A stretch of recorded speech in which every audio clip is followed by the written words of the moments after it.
अगर वो गलत है साबित करें। वो तो चैलेंज करता है इस बात को कि आए यहाँ पर हमारे ऊपर मुकदमा करें और मैं साबित कर दूंगा।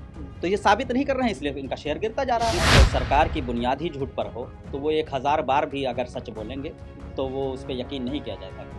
पब्लिक प्रॉपर्टी को बेच करके प्राइवेट कर देना ये तरक्की है कि कोई चीज़ अगर अच्छाई होगी वो मोदी जी अच्छा कर रहे हैं, कोई चीज़ नुकसानदेह होगा तो उसमें मोदी जी का कोई हाथ नहीं। अडानी जैसे लोग भगे जा रहे हैं, उनका शेयर गिरा जा रहा है, सब चीज़ सारी सरकारी संपत्तियां प्राइवेट हुई जा रही हैं, तो ये कैसा अमृतकाल है?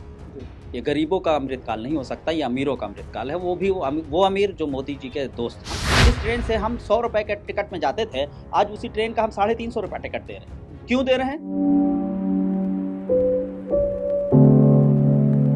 मोदी सरकार 2.0 का आखिरी बजट, और जिस बजट को अमृत बजट यानी अमृत काल का बजट कहा जा रहा है। निर्मला सीतारमण ने इस बजट को यानी आज बजट पेश करते हुए कहा कि अमृत काल का पहला बजट जो है वो मोदी सरकार आज पेश कर रही है।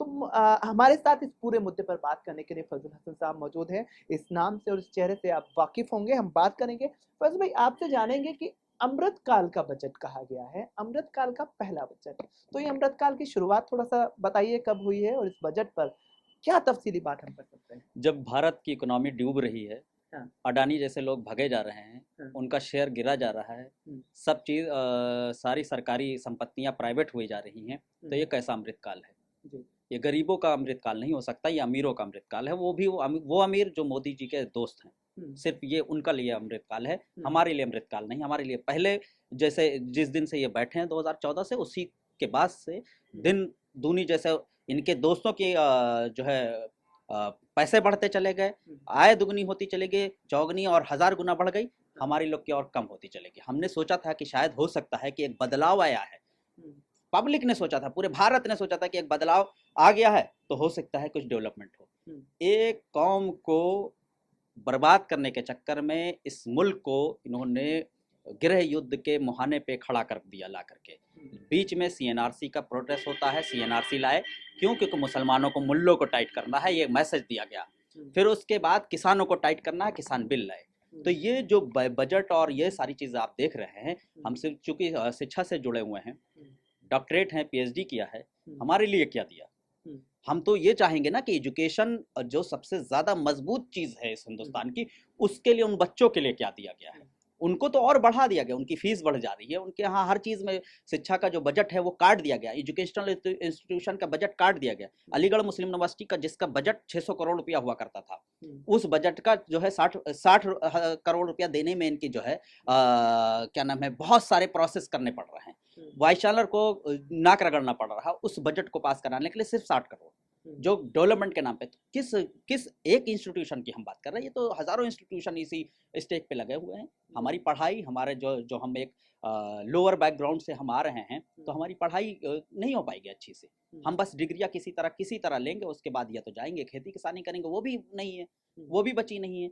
अब हमारे पास ऑप्शन है तो सऊदी अरब चले जाएंगे, कोई बिजनेस करेंगे, नहीं तो है हम तो लेबर क्लास में इन्वॉल्व हो जाएंगे। ये हमारे अलावा और मुल्क में वो जो कंपनियां बननी चाहिए थी, जहां हमें पढ़ने के बाद नौकरियां अच्छी मिलती, उस पर बात नहीं हुई, उस पर कोई चीज़ नहीं हुआ। आप देखिए बजट पेश किया है, अलग अलग एक जो है जोड़ जोड़ करके सारी चीज़ें देखी गई हैं। अभी बहुत सारी निकल कर आएंगी, अभी तो बहुत सारी चीज़ें उसमें और निकल कर आएंगे। निर्मला सीतारमण इससे पहले भी पेश कर चुकी हैं। हमारा शिक्षा का बजट पहले भी काटा था, फिर काट दिया। तो अब हम इस बजट को ऐसे नहीं कर सकते कि यह देश हित में बहुत अच्छा किया है। देखिए, जिस सरकार की बुनियाद ही झूठ पर हो तो वो 1000 बार भी अगर सच बोलेंगे तो वो उस पर यकीन नहीं किया जा सकता है। ये तरक्की पर कौन सी कहाँ किस स्टेज पर तरक्की पे है, किस सेक्शन पे तरक्की पर है? पब्लिक प्रॉपर्टी को बेच करके प्राइवेट कर देना ये तरक्की है? ये तो और नुकसानदेह है। हम जिस ट्रेन से हम 100 रुपए के टिकट में जाते थे, आज उसी ट्रेन का हम 350 रुपये टिकट दे रहे हैं। क्यों दे रहे हैं? महंगाई इतनी बढ़ गई है, मतलब इनकम हमारी और बढ़ी नहीं है जितनी हमारी होनी चाहिए थी। हमारी नौकरियों में जो हम काम करते थे, लेबर क्लास काम करते थे, उसमें कोई नहीं बढ़ी, लेकिन किराया बढ़ गया है, प्राइवेटाइजेशन ज़्यादा हो गया है। तो ठीक है, कोई बात नहीं, इसमें मुसलमानों को कोई नुकसान नहीं। मैं मुसलमान हूँ, मैं खुल करके बोल रहा हूँ, आपके चैनल के माध्यम से कहना चाह रहा हूँ, इसमें अगर मुसलमानों को टाइट करने के लिए किया जा रहा था ये सब चीज़ें, तो इसमें मुसलमानों को कोई नुकसान नहीं, इसमें पूरे भारत का नुकसान है। और भारत के लोगों को, जिम्मेदार लोगों को इस पर बोलना पड़ेगा कि ये जो प्राइवेटाइजेशन हो रहा है ये आने वाले वक्त के लिए सबके लिए नुकसानदेह होगा और सब लोग नुकसान उठाएंगे, इसमें सिर्फ एक कम्युनिटी नहीं नुकसान उठाएगी। निर्मला सीतारमण और उनके जो गुरु हैं नरेंद्र मोदी और उनके सारे जितने दोस्त हैं, बिजनेसमैन हैं, विजय माल्या से लेकर के जितने लोग भागे, अब गौतम अडानी उसी लाइन में थे, वो भी, और 2-4 लोग और वो हैं, उनकी आय बढ़ी है, हम लोग की आम नागरिकों की नहीं बढ़ी है। देखिए होता क्या, राष्ट्रवाद का जो एक नारा है, राष्ट्रवाद का ज़बरदस्ती जो थोपा हुआ कि कोई चीज़ अगर अच्छाई होगी वो मोदी जी अच्छा कर रहे हैं, कोई चीज़ नुकसानदेह होगा तो उसमें मोदी जी का कोई हाथ नहीं है। जब बढ़ रहे थे तो मोदी जी का हाथ था, अब घट रहे हैं तो मोदी जी का हाथ नहीं, बिल्कुल है, ये मोदी जी ही की वजह से हो रहा है, सारी चीज़ें हो रही है। इन्होंने चूंकि गलत सलत तरीके से अपने एक दोस्त को बढ़ाया, ये तो कहिए कि इस देश में इतनी हिम्मत नहीं थी हिंडनबर्ग जैसी रिपोर्ट पेश कर दी जाए, क्योंकि जब मीडिया, उनका जो बड़े बड़े मीडिया हाउस बैठे हैं वो मोदी जी के और अडानी के खरीदे हुए लोग हैं, तो वो कैसे बात कर लेते। हिंडनबर्ग की रिपोर्ट कहाँ, कौन सी कोर्ट में ले करके चले जाते, सुप्रीम कोर्ट भी जो है डरती हुई है उनके खिलाफ बयान देते हुए, उनके खिलाफ एक्शन लेते हुए, तो हिंडनबर्ग में बैठ करके वहां दे दिया।